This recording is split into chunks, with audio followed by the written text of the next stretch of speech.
రాహుల్ గాంధీకి అతిపెద్ద షాక్. 2014లో 2004లో అవకాశం ఉంది రాహుల్ గాంధీని ప్రధానమంత్రి చేయడానికి. కానీ సోనియా గాంధీ తను ప్రధాని కావాలనుకుంది. చిట్ట చివరి నిమిషంలో వాస్తవంగా 2004కి ముందు 99, 97, 98 అప్పుడే అనుకుంది సోనియా గాంధీ ప్రధానమంత్రి కావడం 98 తర్వాత. కానీ ఆ రోజున రాష్ట్రపతిగా ఉన్నటువంటి అబ్దుల్ కలాం ఒప్పుకోకపోవడం వల్ల ఆగింది.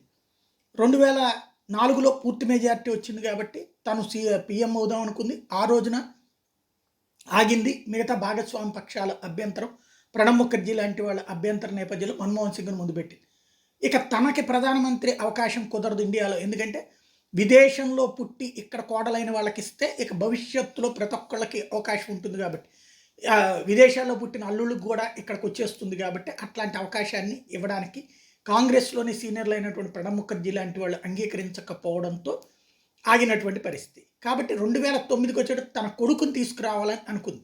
కానీ ఆ రోజున రాహుల్ గాంధీకి ఉన్నటువంటి ఫీలింగు నెక్స్ట్ కూడా మనదే సంపూర్ణ మెజారిటీ వచ్చేస్తుంది. ఎందుకంటే ఏకంగా 147 నుంచి 200 దాటిపోయింది కాబట్టి నెక్స్ట్ స్టెప్కి 270, 280 వచ్చేస్తే మనమే ఫామ్ చేయబోతున్నాం అన్నటువంటి అతి విశ్వాసంతో ఆ రోజున మన్మోహన్ సింగ్ని ముందు పెట్టి, అందుకే మన్మోహన్ని వెధవం చేయడం కోసమే పేపర్లు చించేయడం లాంటి రాజకీయం నడిపారు.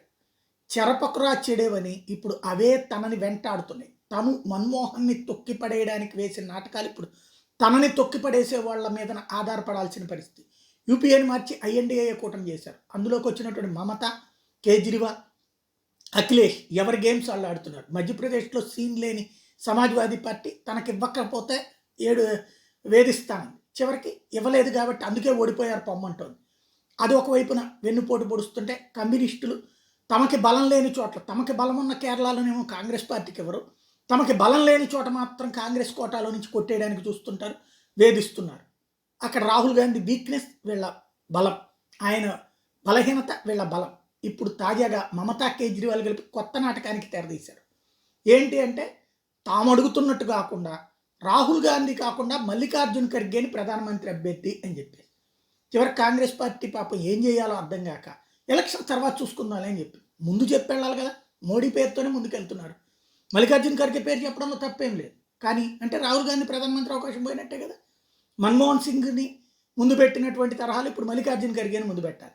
తద్వారా ఐఎన్డిఏ కూటమిలో పదవి కోసం పాకులాటల పీక్ స్టేజ్ మల్లికార్జున్ ఖర్గేని పావుగా వాడటానికి చేస్తున్నటువంటి కుట్ర.